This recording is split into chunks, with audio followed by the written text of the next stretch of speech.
A very warm regards to you all. My name is Sanjeev Roy and I'm here on behalf of IASbaba to conduct this session on analysis of previous questions. So today we are going for a very interesting session, and the objective of the session is to analyze the previous year's questions in a way in order to understand the trends that is going on in UPSC.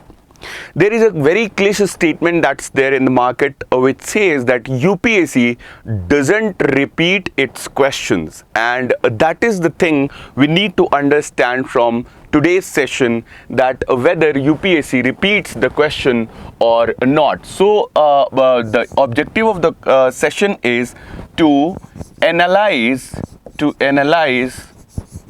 the previous year's questions. It's a very important thing for us to do before we start preparation, right? So why this analysis is important? This is the object, right? This is the object of the session. Why to analyze? Why this analysis is so important? See, analyzing previous question is very much important in order to understand the love interest of UPSC. What do we mean by love interest? Love interest means the first thing is that when we go to understand the love interest of UPSC, we need to understand what are the themes that UPSC finds to be so interesting, right? So that is first thing is we need to identify the themes of the questions they are asking from. Then there is topic identification. We need to identify the topic they are asking questions from really very frequently, and then we are going to analyze whether the questions are being repeated or not. Questions we are talking about, and this we are going to do with respect to the polity, right? So this we are going to do with respect to polity. So first thing we need to identify the themes, the next is topic, and then we need to identify the questions, whether the questions are being repeated in the UPSC or not. Verbatim the questions are being repeated, and we shall see in this session. The next thing is that it helps of us analyzing UPSC previous questions, helps us in understanding the weightage, or by weightage we mean how many questions are being asked, and based on that subject becomes important. Based on that topic, theme, and that question becomes important. So we need to also identify the weightage, and based on that the significance of the questions, right? Significance of the subject, the topic, the themes, right? So these are the things that we need to analyze. Apart from that, we also need to understand whether there is any relation between static and current affairs. So how to ensure if there is any relation or not, that is the first thing for us to identify, and if there is any, what is the relation between them, right? Then also we are going to see in today's session that is there any connection between mains and prelims, right? Like what can we get from mains previous question, and can we get any help in prelims, as well as when what are the questions that is being asked in prelims, and is there any help that we are getting from them in mains. So that is the next thing that we are going to see. Also we are going to see is the factual or analytical questions. What are the kind of questions that is coming in the examination? Is it factual or is it analytical, right? So this is also the thing that we'll get once we'll analyze the question. Apart from that, when we'll analyze the questions in today's session, this will help us in identifying the sources. The most important thing is the sources, identification of sources. Like people say, read this book, that book. So which book shall we study to crack this examination, right? Identification of sources. This is also very important thing for us to realize. And if at all, elimination technique works or not, elimination technique works or not, that also we need to see. And you'll be surprised to see how this elimination technique works in the most difficult question. The questions prima facie looks as the most difficult. We do not know this question. Those questions will be solved by elimination technique. Two of the options are extremely difficult. We have never heard about that, and we'll see that if we the third options, if you are preparing really very seriously, you are supposed to know that option, and when you'll arrive at that option, either correct or incorrect, you'll get the answer. So that also we are going to see in today's session. These are the objects of the previous year's question analysis. So having talked about what is the object of the session, that is to analyze the prelims PYQ of polity, right? That is the object, and then we saw why this analysis is so important for all of us to do. And the next thing is the mission, how we are going to analyze this mission. So how we are going to conduct today's session, that also we need to understand. So in this we will see the syllabus first, because syllabus gives us an idea of the topics that they'll be asking questions from. So we'll see the syllabus of prelims as well as of mains, right? So prelims and mains, both the syllabus we shall see, because when you will see the syllabus of prelims, you'll actually get nothing of the area that they will be asking questions from. You'll get some clarity when you'll see the topics of the mains. And that from polity section, then you will be able to analyze, realize what are the important topics that they'll be asking questions from. Next thing that I'll be doing is categorization of this syllabus. Categorization of this syllabus, right? They have mentioned something in the syllabus.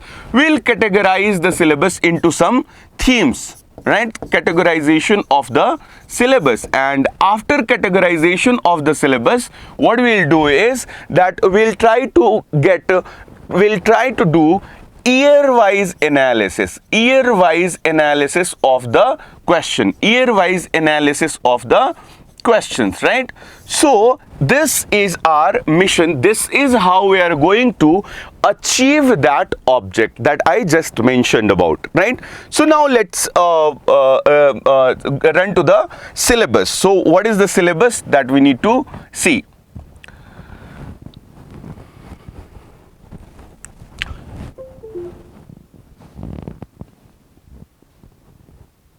So you see, when you'll get to know the syllabus, the prelims syllabus talks to you, tells you that it is Indian polity and governance, constitution. The entire subject is constitution only. Political system, panchayati raj, public policy, and rights issue, etc. Now they have said it and concluded it. We know that polity is not about this much only, but they have anyways not elaborated the syllabus. We know that this is unelaborated. This is just one single line written in the prelims syllabus, right, for UPSC. Now we need to look at the mains syllabus, right? So first what they are saying is Indian Constitution. On the basis of the mains syllabus only, I have divided, or I have found out the themes. Based on analyzing this syllabus, I have found actually total 18 themes based on which the questions have been appearing in the examination. We'll see those themes and categorization and all. So this is Indian Constitution. It says historical underpinnings, evolution of the Constitution, features of the Constitution, amendments to the Constitution, significant provisions, and basic structure, doctrine. when you'll get into detail, actually the features and significant provisions, actually I keep these two in the same thing because there is no much difference. Features of the constitution and significant provisions of the constitution, there are parts, and as many parts are there, all of them become significant provisions as well as features of the constitution, like it is borrowed, it is lengthiest constitution and all.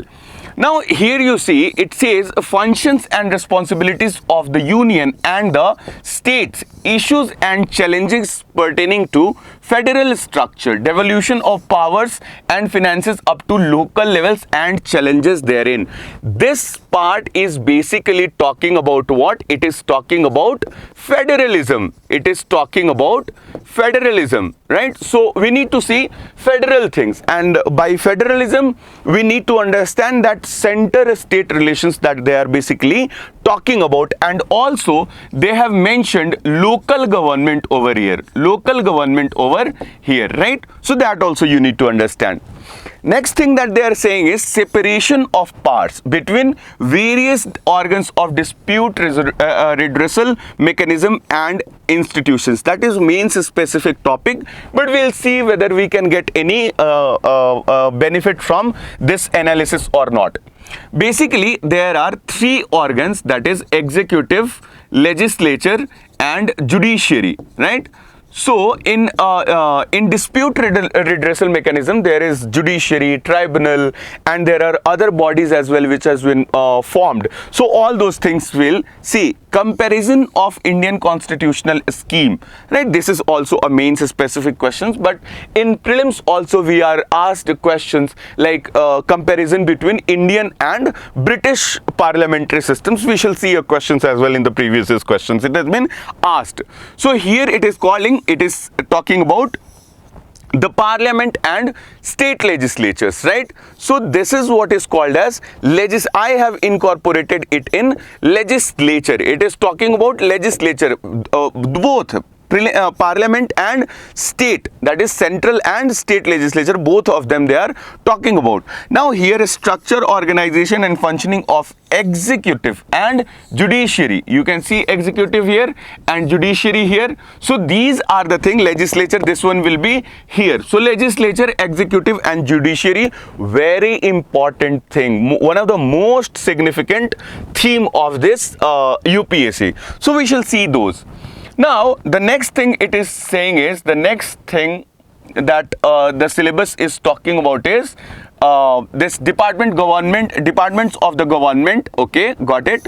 Departments of the government, pressure groups, formal and informal associations, all mains wala thing. Salient features of RPA. At times in prelims also questions are there from RPA, so you need to remember or understand these things as well. There is this thing, this constitutional bodies, statutory, regulatory and various quasi judicial bodies. Now you'll see that from these bodies as well, this is also one of the theme.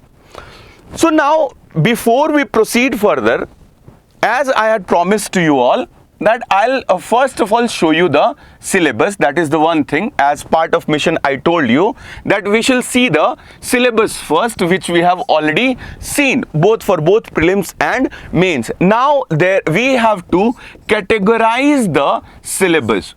So how this categorize, and then we'll go for year-wise analysis.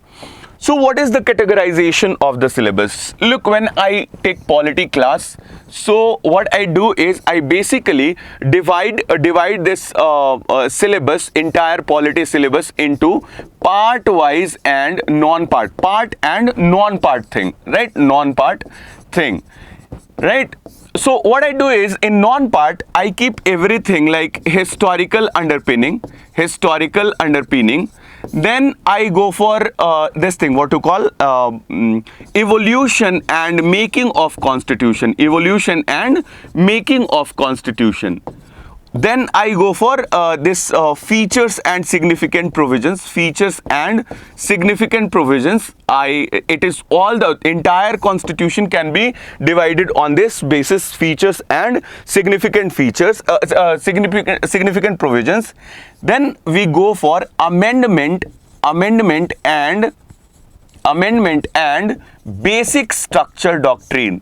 Amendment and basic structure doctrine. This amendment, when I say, I have kept it in non-part, but amendment is in part of the constitution. It is part 20, but I have kept it here because it is easy for us to, the lecture flow goes very nicely. So that is amendment, and after that I come to Preamble. Preamble is a very much integral part of the constitution. Those who have studied polity knows this. After that I start from part 1 and go up till part 4A of the constitution. That is part 1, union and its territory. Union and its territory, right? After that part 2, that is citizenship. Citizenship. And mind you, all these are my themes for today's PYQ analysis. Citizenship part 2, article 5 to 11. This is article 1 to 4. Part 3 is fundamental rights. Fundamental rights, that is article 12 to 35. Article 12 to 35. And after this, part 4 of the constitution is, part 4 is DPSP, Directive Principles of State Policy, and part 4A is fundamental duties, right? So here we complete two chunks. One we have completed this non-part thing, and then we have studied one significant part, that is part 4A. This is my second compartment of polity. So until here, after that what do I do is, I go in this way, like legislature, that is for both center and state. We'll see legislature of center is more important or legislature of state is more important. We need to understand this after seeing the prelims previous year's question. Now the next thing is executive. Executive as well for both center and state. And in the judiciary, the third leg, judiciary, here there is no center and state wala concept because we have got integrated judiciary. So in this there is SC, HC and local courts and all, right? So we will see all these things as well. So after 4A, we'll start with executive, then to the legislature, and followed by judiciary. After getting into doing all these things, so here you have got three themes. We get into third tier of governance, and followed by, after third tier of governance, we go into relations between that federalism we had seen, no? So relations between federating units, right? Federating units.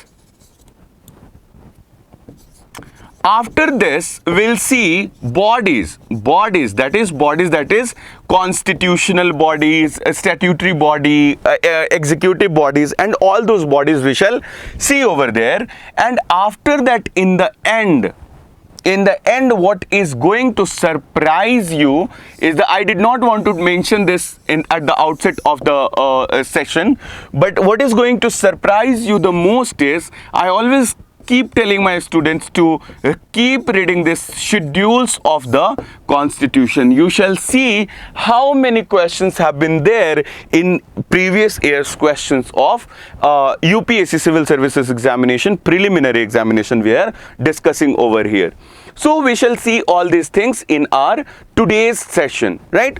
So this is the second thing of the mission part, as I had mentioned, that we'll first see the syllabus and then we'll categorize the UPSC syllabus, and after that we shall see the year-wise trends. That is the syllabus we have seen, then categorization of the syllabus we have done. Now is the time for us to move to this year-wise analysis so that we can understand the questions really well. So now the previous questions we are going to see, and the first theme of our topic is of our previous question analysis is, as mentioned, it is historical underpinnings. It is historical underpinnings, right? I'll take this pen. Historical underpinnings, let's see. So in historical, it is very important thing, and don't go by what I am saying. Just look at the previous questions and start your own analysis. The Government of India Act 1919. Please do not focus on the answers of the questions. Solving previous question is not an objective of this session. That must be very clear to you all.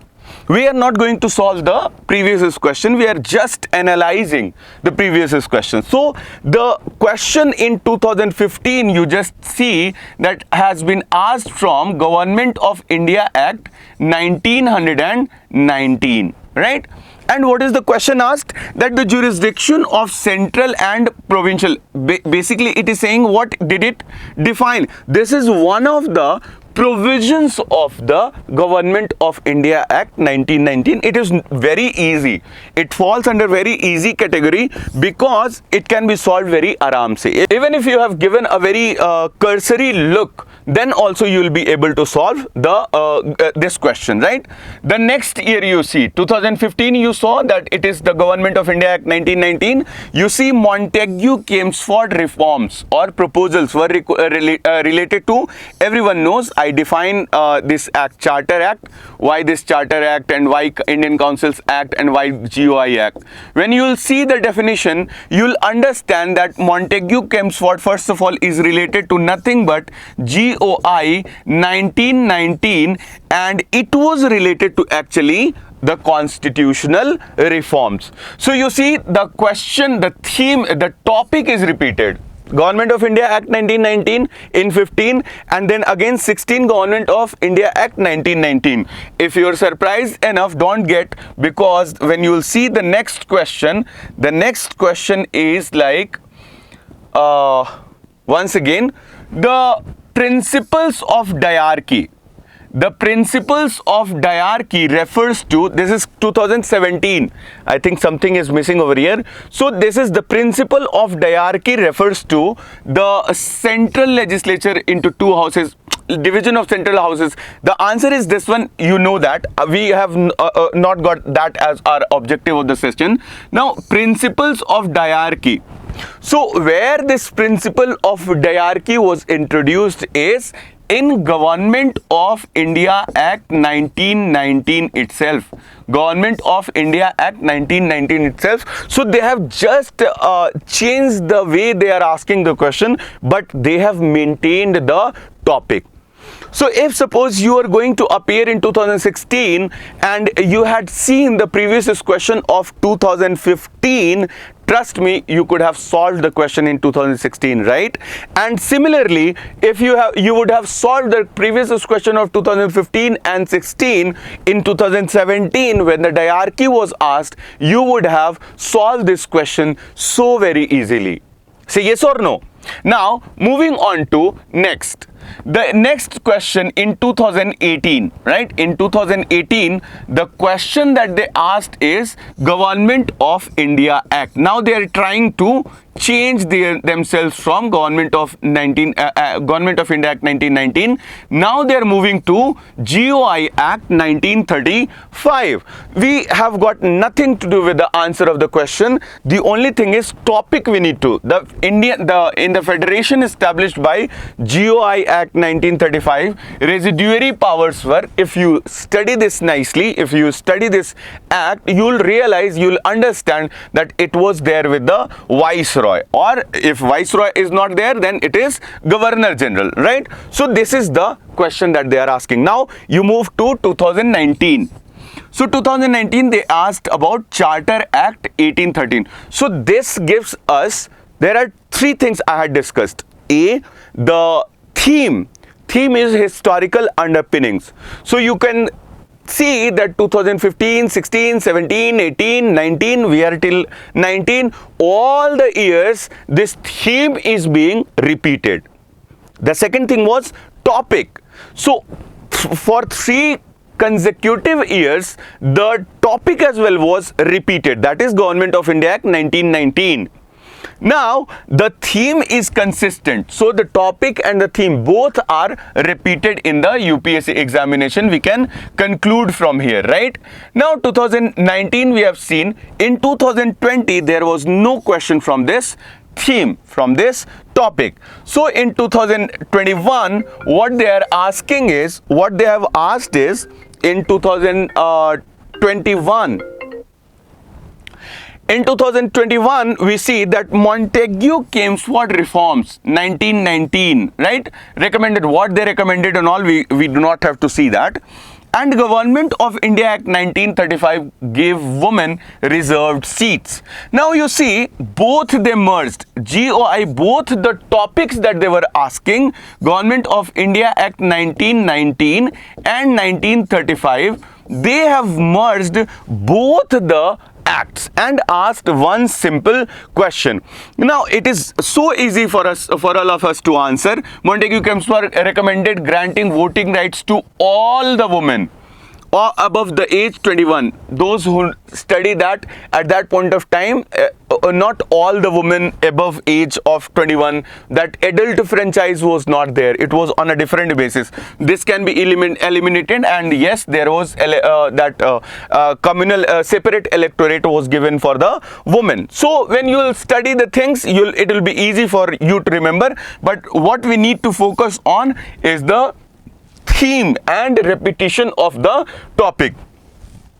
So there are several acts actually in the historical underpinnings, but you see, we have come from 2015 up till 2021, and there are only 2 themes that they are repeating, that is Government of India Act 1919 and Government of India Act 1935, with one exception, that is Charter Act 1813. They have asked in the middle. Now next is 2022, and in 2022 you see Government of India Act 1919. Once again, Government of India Act 1919, reserved and transferred subjects. What are which of the following are reserved subjects? Those who have studied will know what we are talking about, right? So this is Government of India Act 1919 once again. 1919 once again, right? So once again, the theme is like consistently, theme is historical underpinnings, that is being repeated consistently. The next thing is topic, Government of India Act 1919, Government of India Act 1935. All of them are repeated consistently with one as a exception, that was Government of Charter Act 1813. And now Governor General of Bengal is designated as the Governor General of India in which of the following act? Those who studies knows these things. So once again they have changed now the topic, and that is Charter Act of 1833. So now the next thing is year 2024. So 2024 also they did the same thing, that is with reference Government of India Act 1935. So in 2024 also they have asked Government of India Act 1935 only. So once again they have A, repeated the theme, and B, repeated the topics, 1935, right? So what can be the conclusion? In 2025 they have not repeated any questions. We are actually solving the questions starting from 2015 up till 2025, right? So 11 years of questions I have been here with. So we need to conclude certain things. And in order to conclude, we'll go here and we'll see that what are the theme. The theme is historical underpinnings. And now underpinnings. Now this theme is something that you have to memorize or you have to study. That is the one thing that you need to be very certain about. But in that also, if you want to emphasize on something or read something again and again, it should be GOI Act 1919 followed by 1935, and followed by 1813, followed by 1833. These are the four acts you must be very much well versed with. Say yes or no. This is the thing that you need to realize, that you have got to do this if you want to succeed in the UPSC CSE prelims examination, right? So this is the theme you need to be well versed with. These are the topics you need to memorize, these topics like anything, right? So now moving on to the next theme, and the next theme is very important for us, and this is evolution features significant provisions of the Constitution, right? So what are these? Evolution features and significant provisions of the Constitution. So we shall see the question. Now the question they started to ask from this theme in 2020. What they have asked is, they have asked, a constitutional government by definition is, right? So it is a limited government. We all know the answer. A constitutional government is by definition is a limited government. Now 2020 come to 2021. In 21, what they have done is, constitutional government means. So now you have to once again you should see the federal structure, this, that, blah, blah. The answer will be government limited by the terms of the Constitution. Those who would have appeared in 2021 and seen the previous question of 2020 would have been able to get +2 marks. +2 marks. Same thing for those who would have appeared in 2021 only and would have seen the PYQs before 2020 of the historical underpinnings theme, then also they would have got +2 marks over there as well. So it's all about +2 marks. You need to understand that. So constitutional. Now once again in 2000, if you'll say no, this was by chance, or this was not the case, or this or that, or blah blah, you'll say. So you see in 2023 they once again asked, chief purpose of constitution of a country is it defines and limits the power of the government. Are you getting my point? So in 2023 as well, so 3 consecutive years, let alone theme, this is theme different, topic different, right? They are repeating the question itself. They are repeating the question verbatim, right? So is it or is it not the case? So they are repeating A, theme, B, the topic, and the third thing is they are also repeating the questions. So you need to take care of all these things. Now moving on to 2024. Moving on to 2024. In 2024, they have asked 2 questions from this theme. One is, who was the provisional president of the Constituent Assembly? In 2024 they have asked, and after that they have not talked about it. So in 2026 you have to prepare that making of Constitution or the Constituent Assembly itself, so that you will get to know that who was the provisional president of the Constituent Assembly before Dr. Rajendra Prasad took over as the president of the Constituent Assembly. So you need to realize that it is Dr. Sachidanand Sinha, but they will not stop here. They will repeat this theme and also they will repeat this topic. So you need to prepare this topic really well.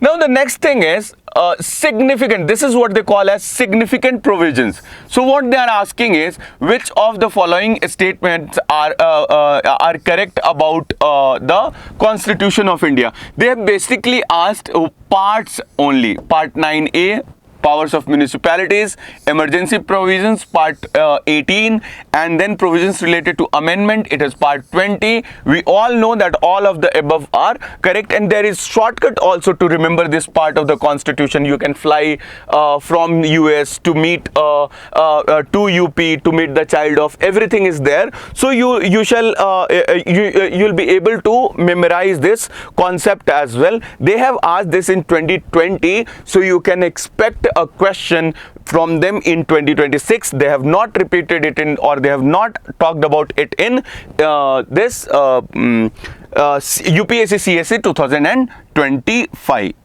Right, so we have been done with two themes, that is historical underpinnings and evolution, features and significant provisions of the Constitution. Now we are moving on to one of the most important theme of our UPSC, and the theme is amendments and basic structure doctrine. I have merged these two just for the sake of PYQ analysis.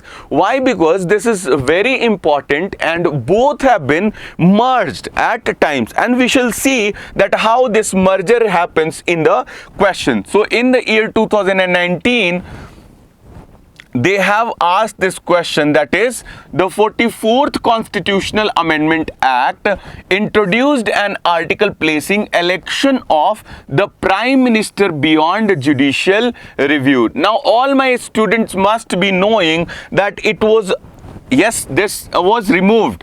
An article placing election of the Prime Minister beyond judicial review, that is true, but this was not the amendment. This was not the amendment. It was done rather in 39 CA. So they are playing with us. It's okay. So the next is Supreme Court of India struck down 99th Constitutional Amendment Act as being violative of independence of judiciary. So here independence of judiciary, here judicial review. So what is the theme we need to focus on?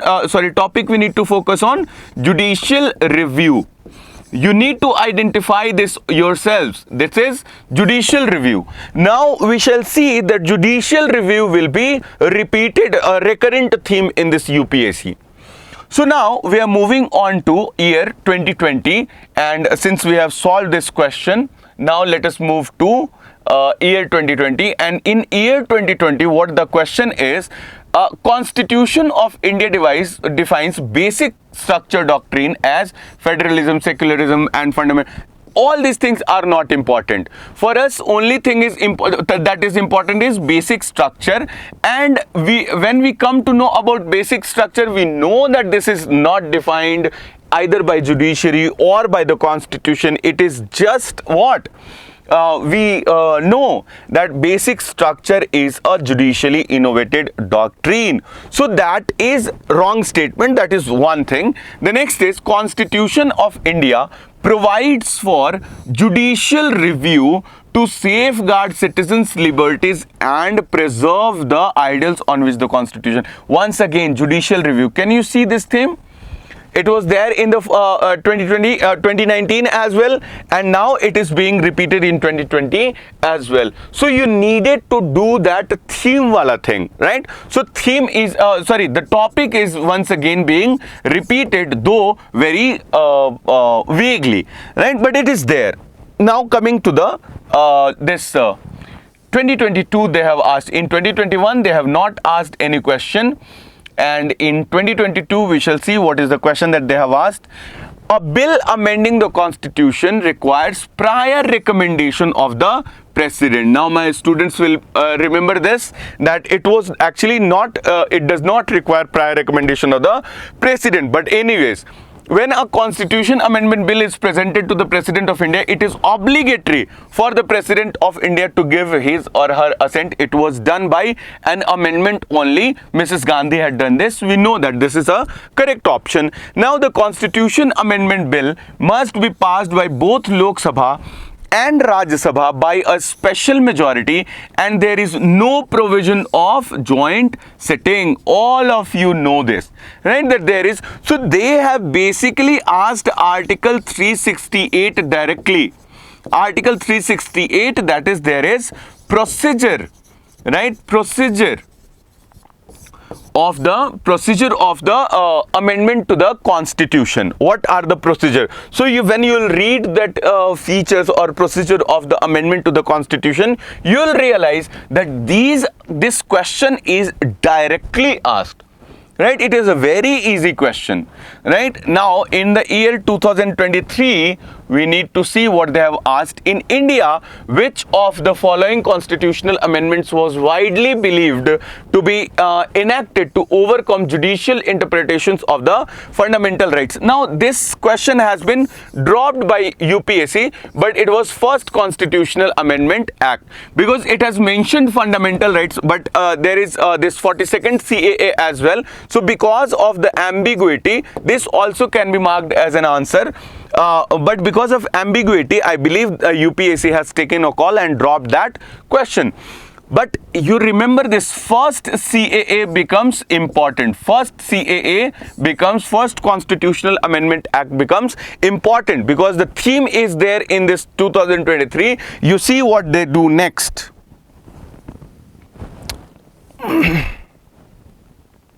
So the next question, once again, Article 368. You know this topic, they had asked us before, right? The Parliament may amend any provisions of the Constitution by all addition, variation, repeal. We know that Article 45 have been variation have been done. Addition, Article 21, repeal, Article 31. Right? So all addition, variation and repeal, all these things can be done by Article 368 of the Constitution. So we know that, right? Now the next is this thing, you see, consider the following statements regarding Nari Shakti Adhiniyam. Nari Shakti Vandan Adhiniyam. Now when you will see, you will think, why have I kept it in the Constitutional Amendment Act or amendment to the Constitution or basic structure? Because this is nothing but 106th CAA. 106th CAA. So now they have that, I told you, current affairs and static thing. So this thing is actually, they have integrated current affairs. So whatever the conclusion shall be, whatever amendments that are there in the news, you need to know those amendments really well. Right? So Nari Shakti Vandan Adhiniyam, 106th Constitutional Amendment Act, this was asked in 2024. Now you come here and see in 2025, what they do is, they are asking us consider the following subjects under Constitution of India, and for a constitutional amendment, with respect to which of the above ratification by legislatures of not less than one half of a states is required before presenting the bill to the President of India.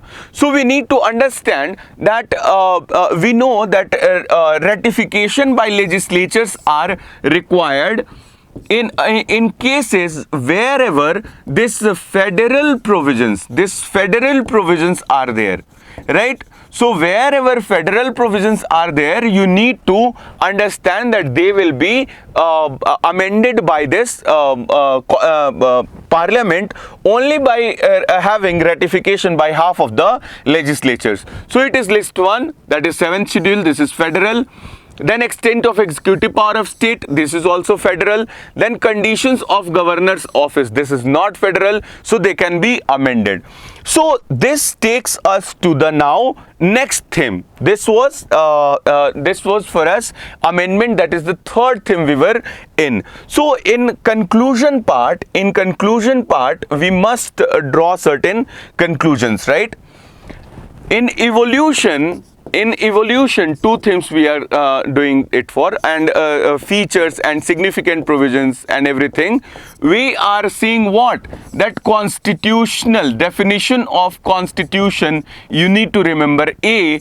And the second thing is Constituent Assembly, you need to also revisit. Right? So these are the things you need to take care of.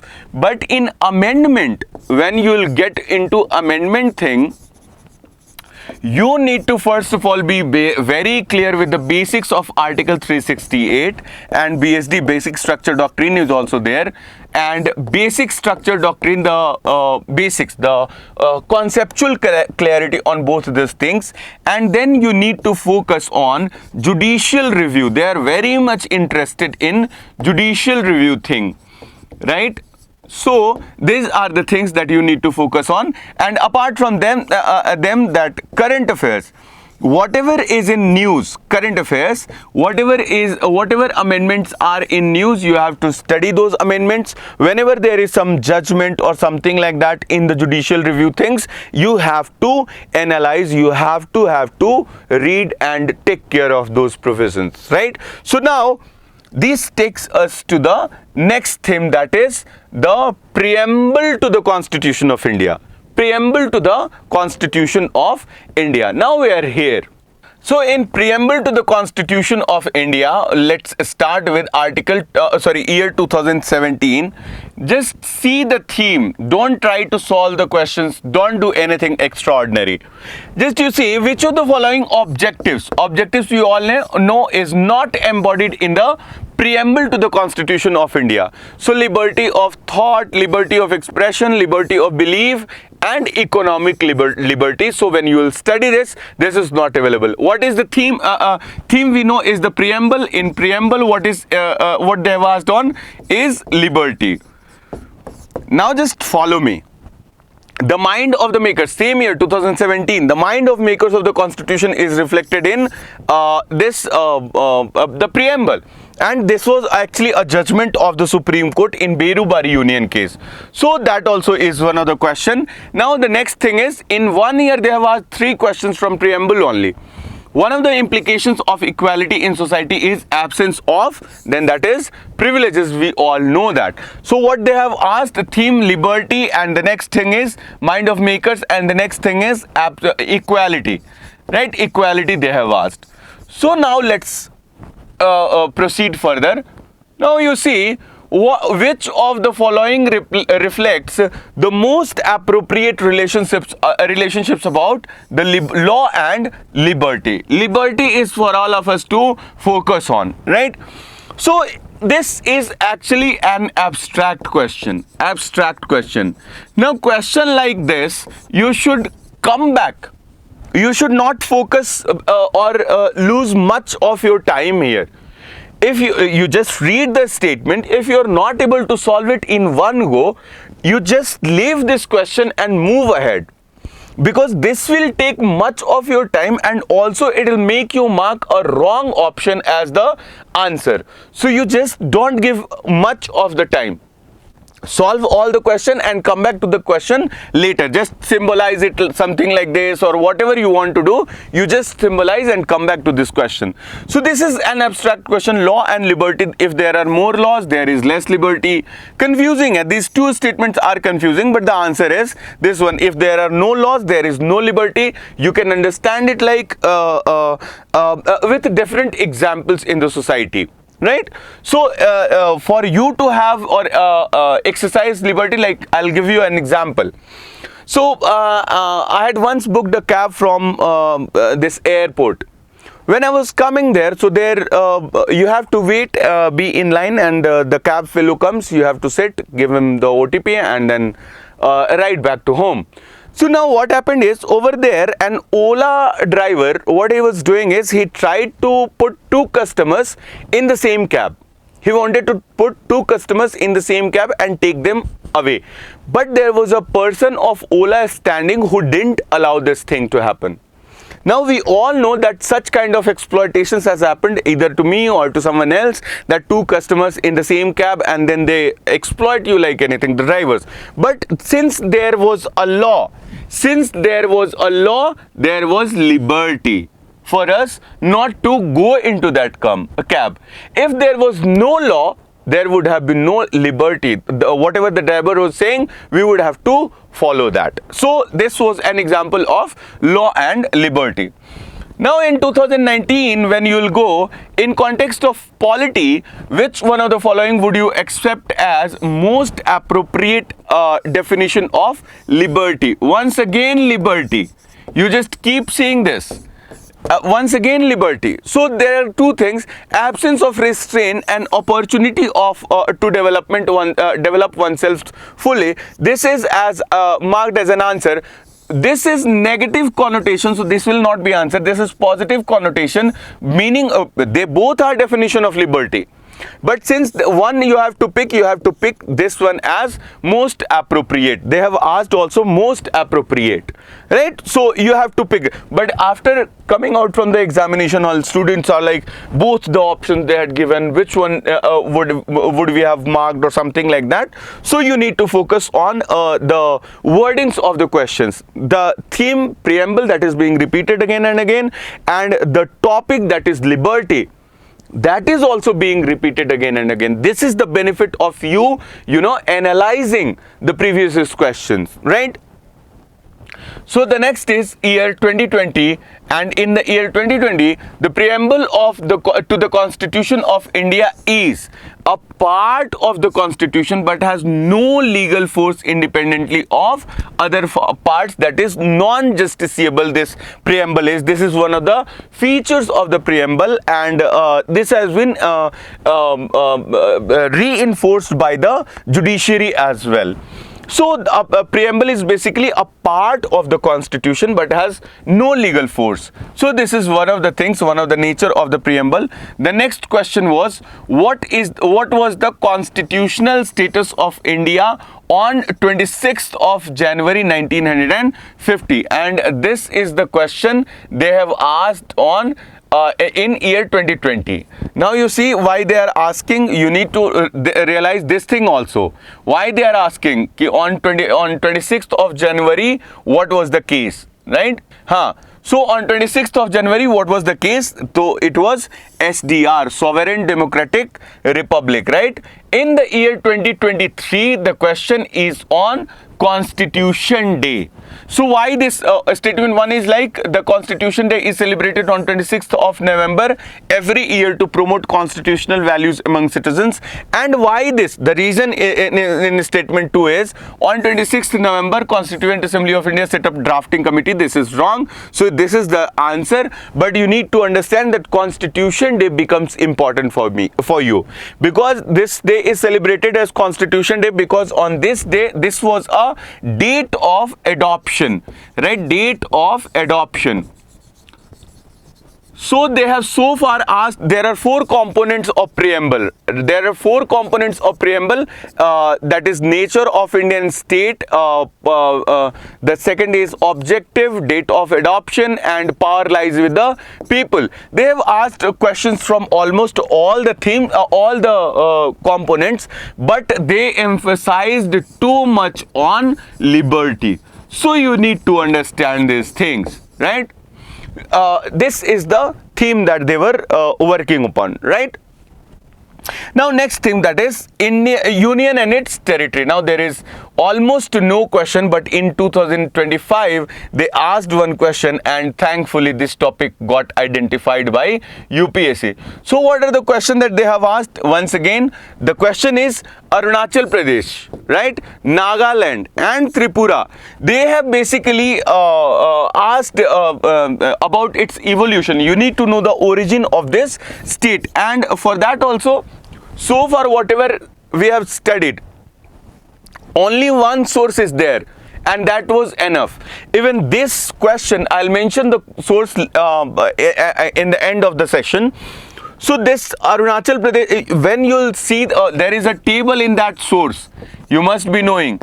If you'll be able to see that table, this question will be easy for you. If no, you will not be able to answer it or solve it directly, it will be, at least the life will be a bit easier for you. So you need to understand from this question, you are getting one theme, one topic, that is evolution of states, and that you need to, work upon. You are getting my point? So you need to work upon evolution of state. That becomes important for you all. Now the citizenship. In citizenship, there is actually no question, only one question, that was year 2021, and that too because of the CAA protest that was going on in the country. So maybe because of that they have asked this question, that there is only one citizenship and one domicile. A citizenship by birth only can become head of the state. We know this is untrue. A foreigner once granted citizenship cannot be deprived of it under any circumstances. We know this is untrue, because if they commit a crime, they are jailed for more than 2 years. The citizenship can be snatched. So now this brings us to one of the most significant theme of our UPSC examination. Right? This is one of the most significant. Fundamental rights, parliament, executives, these are the most significant. And last but not least, the schedules, the historical underpinnings. These 5 themes, if you prepare really well, you don't need to do anything extra. The question asked in 2017 is right to vote. There was both legal and constitutional right.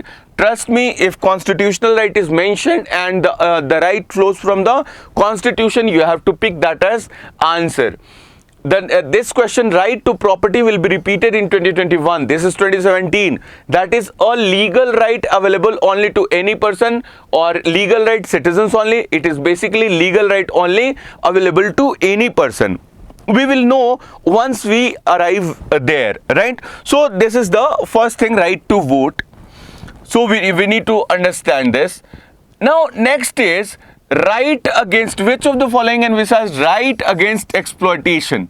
There are actually total 6 rights: right to equality, right to freedom, right to freedom of right against exploitation, right to freedom of religion, cultural and educational rights, and there is constitutional right to constitutional remedies, right? So these are the rights: right to equality 14 to 18, right to freedom 19 to 22, right to right against exploitation 23 and 24, right to freedom of religion 25 to 28, and right to cultural and educational 29 and 30.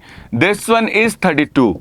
31 has been removed from the constitution. So this, they are asking right against exploitation, is they are asking about what? 23 and 24. But there is, trust me, this will abolition of untouchability.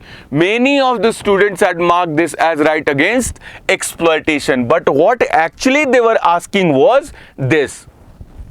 So once you got it, you'll be able to know that what are these things. This is trafficking and this is child labor. Both of them are covered under right against exploitation. And mind you, 1 and 4 is the answer, but 2 confuses. Since 2 confuses you, in A only they have given 1, 2 and 4. So you need to be really careful while solving the questions in UPSC CSE questions. And trust me, the UPSC CSE questions are not just questions, they are craft. Those are craft. Once you'll see those questions, you'll get mesmerized by the question, right? So now again, rights, about rights, they are actually defining rights. What are rights actually? Rights are claim of state against citizen. No, we know that. Once you'll read the fundamental rights, you'll be knowing this fact that rights are basically claims of citizens against state. You know, remember law and liberty that we had solved? This is different from law and liberty. This is directly talking about rights. So we cannot put it in the abstract wala section. Now the next thing is year 2018. So in the year 2018, when we go, we see that right to marry the person of one's choice is covered under Article 21. So the topic now becomes important is Article 21, and you need to remember everything that comes under this Article 21. So by the judgment of the Supreme Court, the scope of fundamental right keeps getting expanded. So you need to understand that as well, right to marry the person of one's choice. Now the next thing is, once again, which one of the following categories of fundamental rights incorporate protection against untouchability. You see, they have played with untouchability over there. Now they are asking untouchability as a form of discrimination. So A option is only right against exploitation, because many of the students would have made their mistakes over there. They once again have asked the same type of a question, but and in the first option they have given as right against exploitation. And you think also that untouchability will be there in the right against exploitation only, but we know that it is covered under Article 17, and Article 17 comes under right to equality. So they ask counterintuitive questions so that you can make mistakes, right? And they play with you, right? So the next question in this year, only 2020, they have talked about, other than fundamental rights, which of the following parts of the Constitution of India reflects principles of provisions UDHR, Universal Declaration of Human Rights 1948. All of these are the answers, but you must not be focusing much on these type of questions. If you are able to do it in the examination hall, it's okay, fine, but such kind of question will be there in exam, but you should not focus much on that. In this, all other are covered under this only, right? So now let us move to the year 2021. Year 2021, when you will go, you will see that right to privacy they have talked. Right to privacy is protected under article of the Constitution. Once again, which article? Article 21. Topic is being repeated. If you would have covered what are covered under Article 21, looking at right to marry wala question, you would have been able to solve this question. This is a very obvious question, right? And the easy one too. Now the question is, a legislation which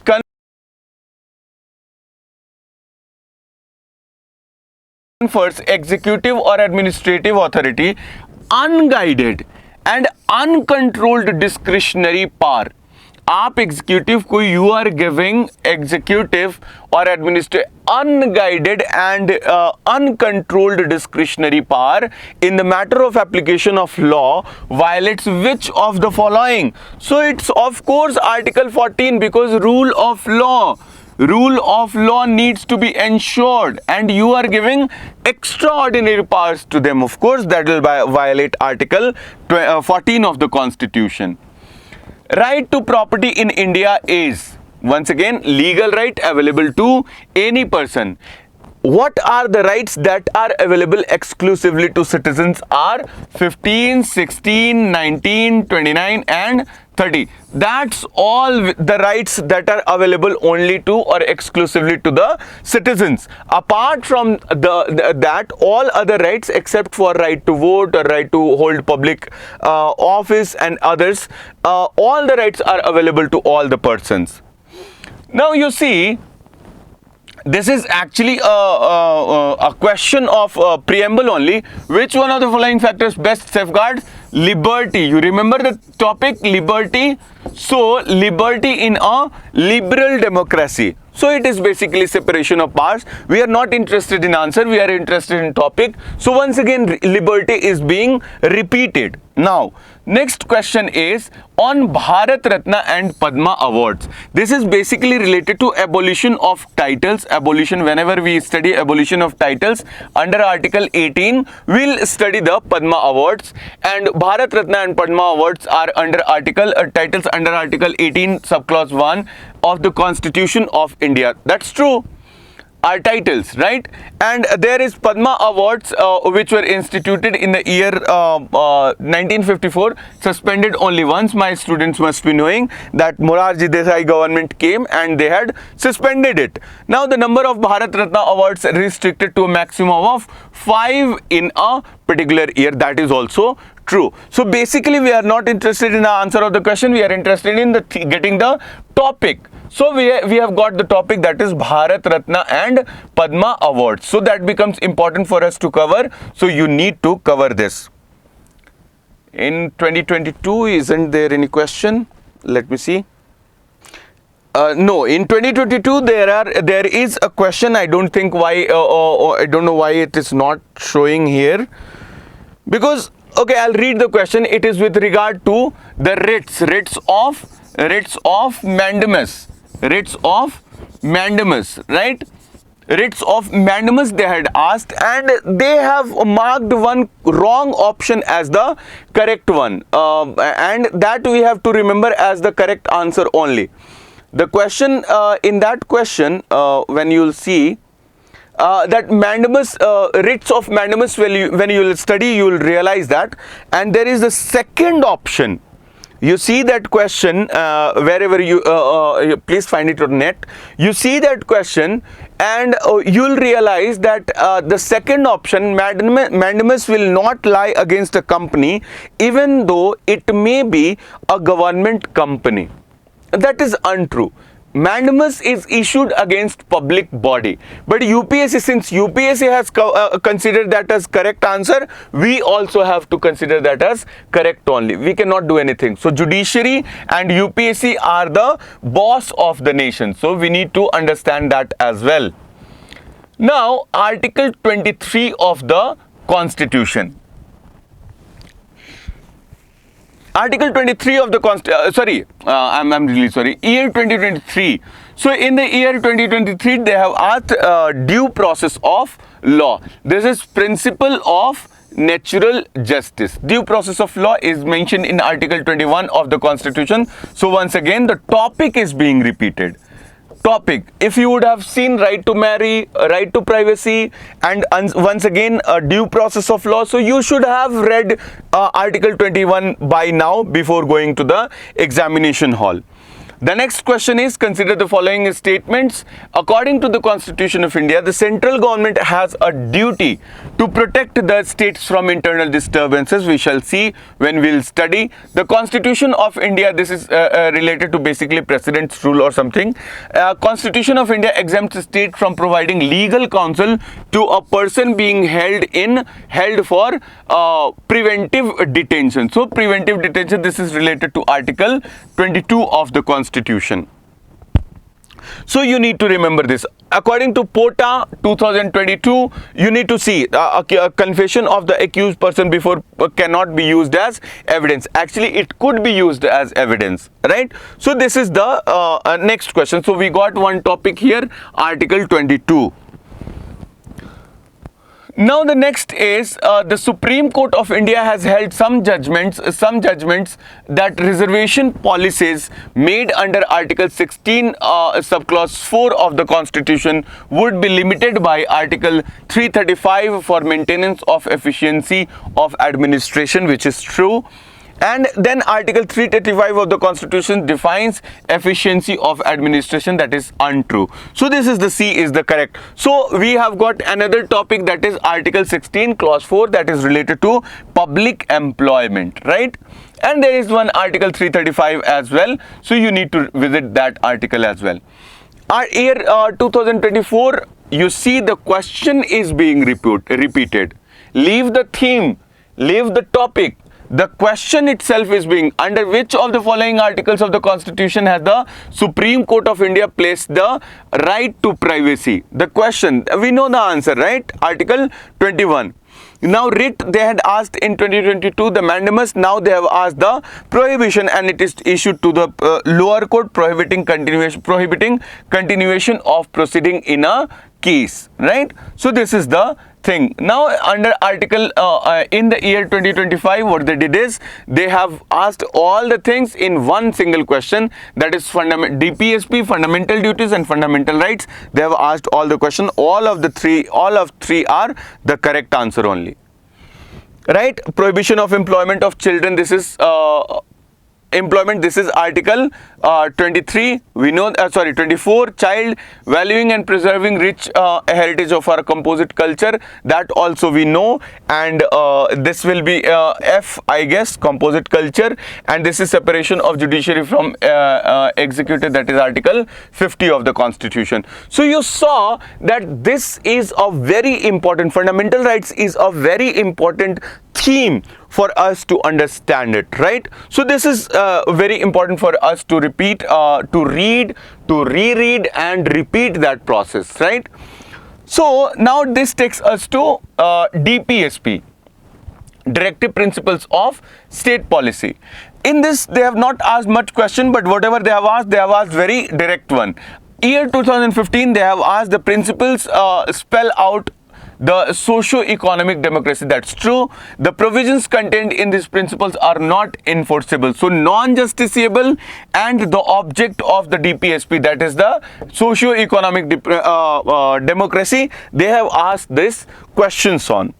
Now the next is the ideal of welfare state in Indian Constitution is enshrined in its, of course, the directive principles of state policy, article 37 of the Constitution, right?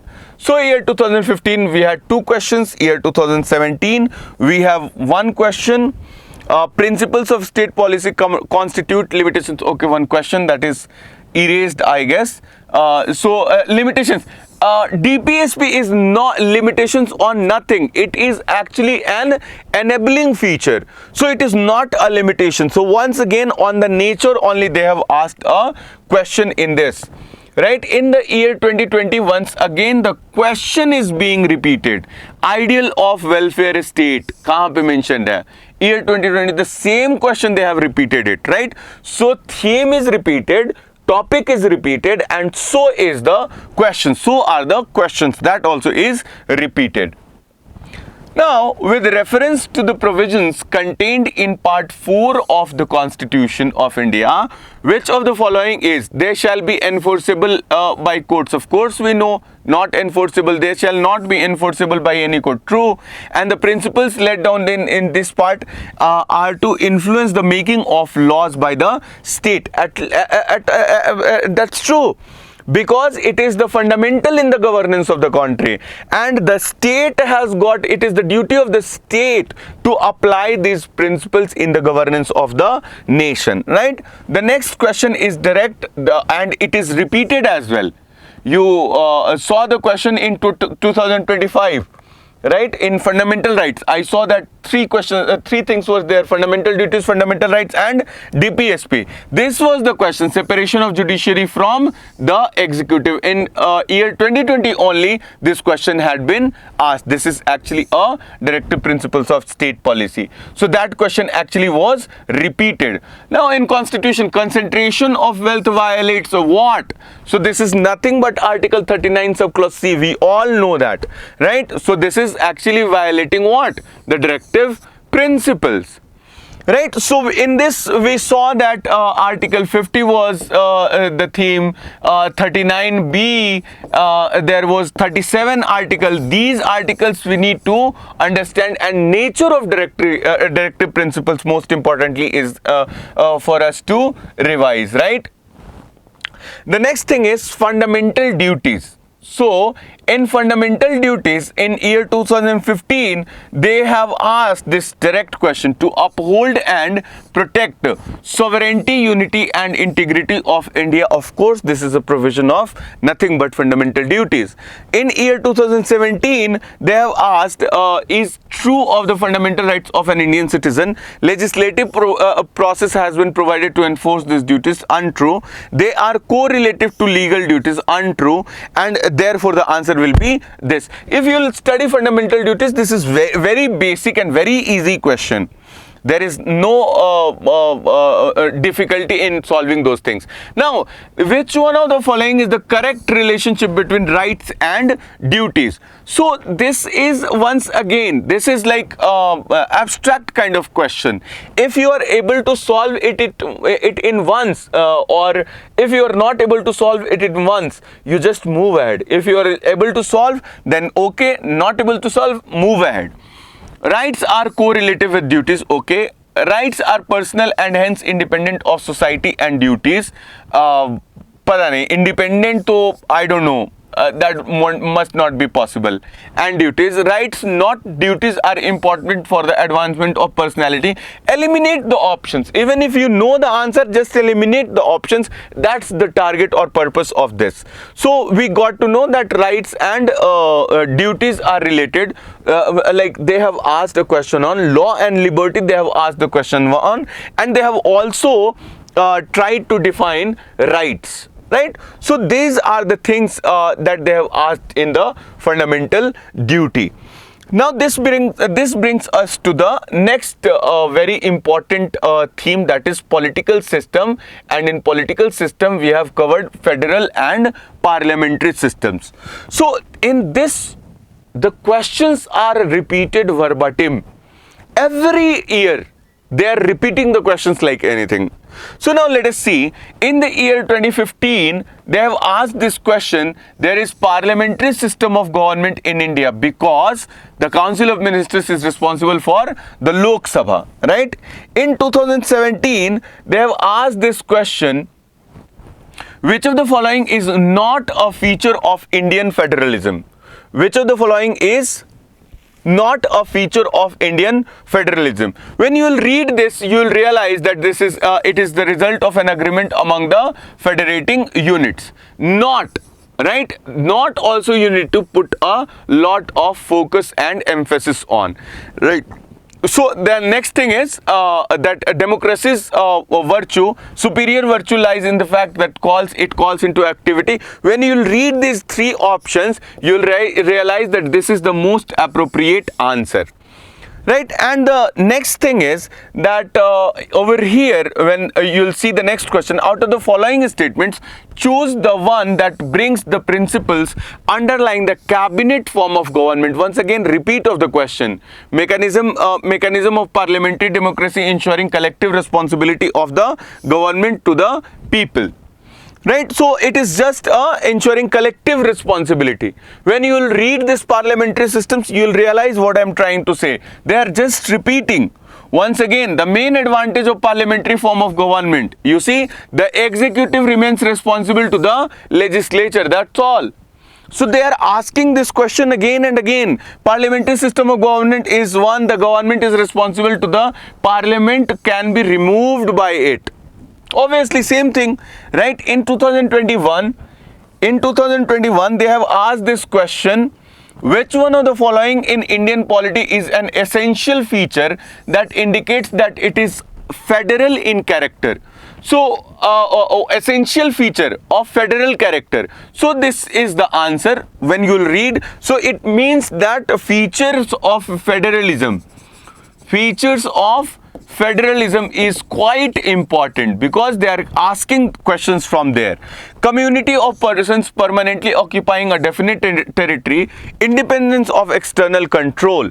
This is a question which of the following best defines the term state? What is the definition of state? So this is a definition of state, right? State is also defined in Article 12 of the Constitution. That is different from this one, right? Now let's move to the next very important theme, that is executives. Executives is central and state. That is it starts from year 2015. So in year 2015, what they are asking is executive power of the union. In executive, central and state we are seeing now. Executive power of the union is vested in the Prime Minister. When you will solve the question, when you will study the topic, you will understand. But we got to know that something about related to executive power of the union is the question. The Prime Minister is the ex officio chairman of the Civil Services Board. Now when we were into the examination hall, we didn't know. In 2015 I was in the examination hall, we didn't know the answer of this. But you see, from here we needed to take a cue for 2016, and actually it is the cabinet secretary who is the chairman of the Civil Services Board. So it is the cabinet secretary, the highest level IAS officer. That is the zenith for one IAS officer to reach to, right?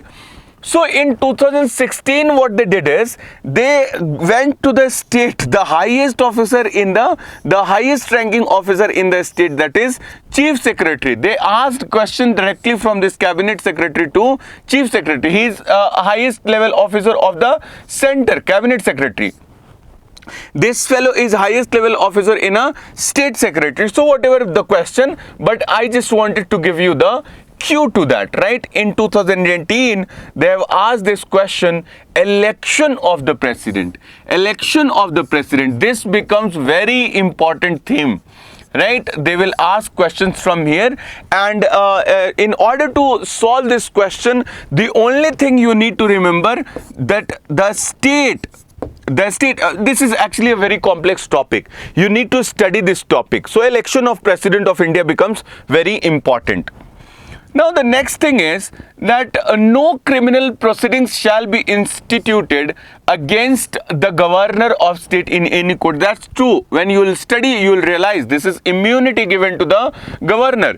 The emoluments and allowances of the governor of a state shall not be diminished during his term of office. That is about the condition of governor's office, right? So these two provisions they have mixed, and they have asked a very beautiful question on the governor, that is state executive. State executive, you see only twice it has come. One chief secretary, the other is governor. In the year 2019, which one of the following suggested the governor should be an eminent person from the outside the state? Now, governor was very much in news in 2019.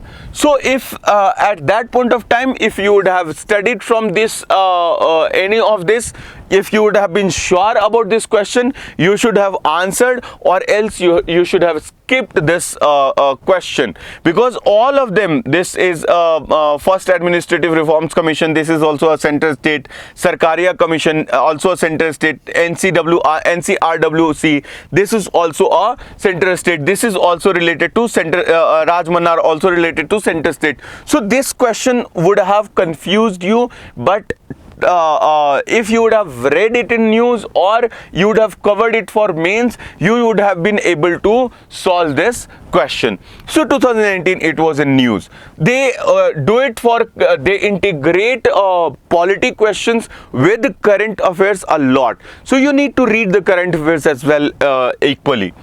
In the year 2020, in the context of India, which one of the following is the characteristic appropriate for bureaucracy?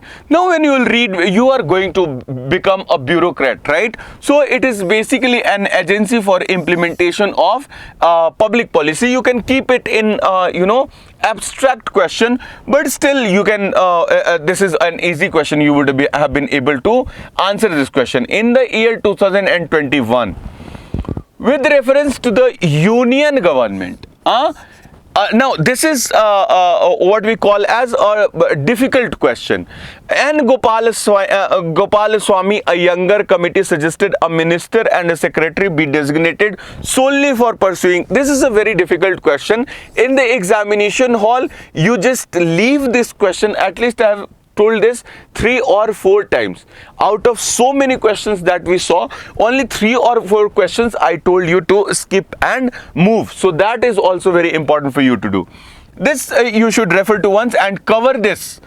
N. Gopalaswamy, a younger committee and all, you need to cover that. Now in the year 2022, they have asked one very important question, but they have played with the words. Constitution of India classifies ministers into 4 ranks. No, it is not the Constitution which classifies them. The total number of ministers in the union government, including this 15%, this is also, I believe, it is 15%. So you need to understand, when you will read this parliament thing, you will be able to understand. It is a very obvious question, right? Now the next thing is, consider the following statements. Who are allowed to participate in, Attorney General of India and Solicitor General of India are the only officer. Once again, when you will read the executives, Attorney General will come, Article 76 is there. So you will realize, okay, what are the case? According to Constitution, Attorney General of India submits his resignation when the government which appoints him resigns. It's not the case. That is not the case. So when you will study, you will be able to understand this question. So Attorney General also have become a theme. Attorney General and Solicitor General also has become a topic. So next time when you will read it again, you need to focus on this, right? Now the next question is, consider the following questions Consider the following statements. If the election of the President of India, you see, election of the President of India, declared void by Supreme Court of India, all acts done by is invalid. You will get to know all these things when you will study the topic. So election of President once again is the topic that they have repeated, right? Now the next thing is, once again they have asked, election of the President of India, members nominated to either house of the President. You will understand this was a difficult question, but my students were able to solve these questions without any difficulty, and you also will be able to once you read the topic election to the President of India. You will realize that. Right, in the year 2025, they have asked questions which with reference to Indian polity. Consider an ordinance can amend any central act, correct? An ordinance can come into effect from backdate, correct? An ordinance can abridge a fundamental right, that's untrue. We need to amend the constitution by special majority. So amendment by ordinance, we cannot get that abridged. The Constitution of India explicitly mentions that in certain spheres, governor of state acts in his or her own discretion. That is true. So once again, state executive. You see, after so long, state executive is being asked. Once again, the question will be there that governor of state is not answerable to any court for the exercise and performance of course, then we know that no criminal proceedings can be initiated. That is also true. Members of state legislature are not liable to any proceedings in any court in respect of. So members of they are actually not 194 that is talking about. This is Article 361. So we need to understand that these are the questions that is very much obvious questions. Once you'll read polity, you'll realize that these are the questions, these are the topics that is very easy. The next topic is pardoning power of the President. Is subject to judicial review. That is true. So when you'll realize, when you'll read this central and state executives, you saw that most of the question were from central executives, and that too there was a recurrent theme like the president, and that too in that president as well we saw the election of the president was repeated 2 or 3 times or 4 times maybe. Right? So you need to understand that theme, executive, very important. Every year we saw a questions on it. Right? And the second thing is that there was a topic that is president, very important. Executive power and all of the union, very important. And in the state, they have asked the question from this governor. Right? So those are the very important theme. Now let us move to the next, that is the legislature. Legislature, right? So legislature, central and state legislature. In 2015, the question was the Rajya Sabha has no power. Rajya Sabha has no power. This is with regard to actually money bill. So this question is talking about financial powers. Financial powers of Rajya Sabha. It is limited. It is limited. When you read Rajya Sabha, the financial powers of Rajya Sabha are limited. Rajya Sabha cannot vote on demands for grants. That is true. Rajya Sabha cannot discuss annual financial statement, that is budget. That's untrue. They can discuss, but insofar as voting and amending and introduction is concerned, their power is limited. Right? Now the next question is, when a bill is referred to the joint sitting, now joint sitting is actually Article 108, and it is a very important topic. They ask a question. It is actually passed by simple majority of the members present and voting. The next question, with reference to union government, what is the no amount can be withdrawn from Consolidated Fund of India without the authorization from the Parliament of India, right? So it is this question is actually basically on what? Once again, the this is not Department of Revenue which prepares, it is Department of Economic Affairs, right? This they are talking about accounts, Consolidated Fund of India. Here they are talking about Public Account of India. So account becomes important. important. There are three types of accounts: public account of India, consolidated fund of India, contingency fund of India. So all those accounts you need to remember, right? Or the conceptual clarity needs to be there. All right. So the next, consider the following statements. The Legislative Council of State So now the Legislative Council of State, larger than half of the Legislative Assembly, that's untrue. Governor of state nominates chairman of Legislative Council of that particular state. So that also is untrue. They are elected actually. In 2016, which of the following statements are correct? A bill pending in the Lok Sabha lapses. Now this is important. This is very important. So impact of, because this will keep repeating, impact of dissolution of Lok Sabha. This is very important. When Lok Sabha is dissolved, what is the impact on the bills that is pending in the Lok Sabha or in the Rajya Sabha? So they have asked a question on that. You are getting my point? So that is done. Next thing, the Parliament of India acquires power to legislate any item in the state list in national interest if the resolution to that effect. Once again, they are talking about special powers of Rajya Sabha. Special powers of Rajya Sabha. You need to remember this. Special powers of the Rajya Sabha they are talking about. In the year 2017, they have asked a question on the Parliament of India exercises control over functions of Council of Ministers. So all three of them, once again, executive control, executive power of Parliament. They are talking about executive power, like they have a control, how they maintain control over executive. They are legislature. Parliament is legislature, but they have control over executives, and that is what they are talking about as how do they maintain that control. With reference to the Parliament of India, consider the following statements. A private member's bill is a bill presented by member of Parliament who is not elected but only nominated by the President of India. With reference to Parliament of India, they are talking about private member's bill, right? So this is when you'll read the chapter, when you'll understand private members, you'll understand what they are talking about. Neither of this is correct, but what becomes important is the topic, that is private members bill. Private members bill, right? This becomes important for us. Now the next thing is, for election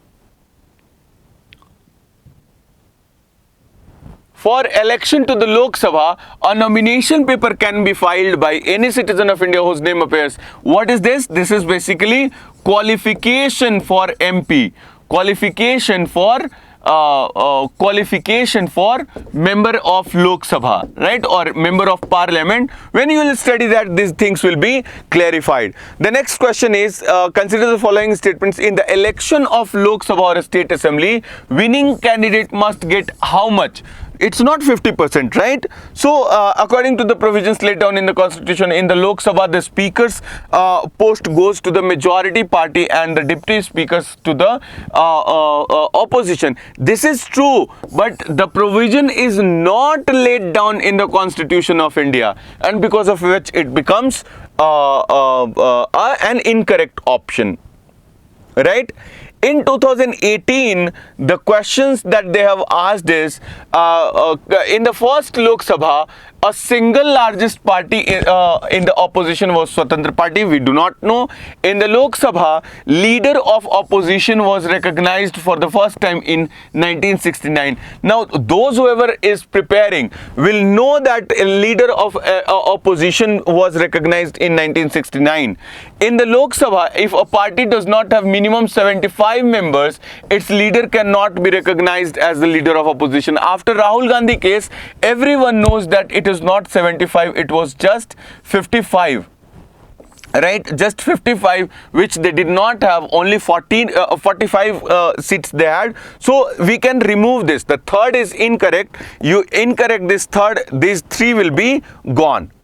These three options will be gone, and which option remains? Only two. So even if you do not know this as the answer is correct or incorrect, you need not focus much on that. You should focus on eliminating the options, right? So that is the next thing that we had to see. Now the next thing is with reference to Parliament of India, following which of the following parliamentary committee, it is talking about committee. So it was Committee of Subordinate Legislation. When you will read, it is very huge statement, but the answer is subordinate legislation. Basically, you have to delegate the function of legislation to some other committee. That committee was Committee on Subordinate. So committee becomes important. Committee becomes important. With regard to money bill, once again money bill has appeared in the question, and when you prepare the polity lecture, you will realize why money bill is so important. So they have asked not correct. Focus on this, not correct, right? I have made that as wrote that as from red pen. Right now, consider the following statements. This is with regard to state. The Speaker of Legislative Assembly. Once again, Speaker they are time and again repeating. Speaker they are repeating. Member of Legislative Assembly, MPs, they are also Deputy Speaker, right? So all these things become special powers of Rajya Sabha. All these themes are very much recurrent theme that we need to focus on. The next is year 2019. In the year 2019, which of the following review independent regulators? So now, which of the committee actually reviews the independent regulators? It is not mentioned anywhere. But what you can do is, Finance Commission will not. FSLRC will never. Niti Aayog also do not have that regulator wala thing. So what becomes is, what narrows down to is, even if you remove this 1 3 now elimination technique if you apply, you'll this 3 is gone, so these 2 options are gone. Right now what remains is 2 and 5 and 1 and 2.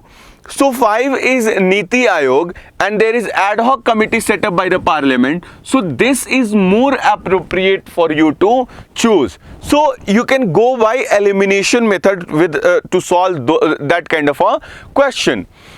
The next is Parliament. This is Disqualification Act 1959 exempts several posts. Okay. The above mentioned act was amended 5 times. We do not know. The term office of profit is well defined in the Constitution of India.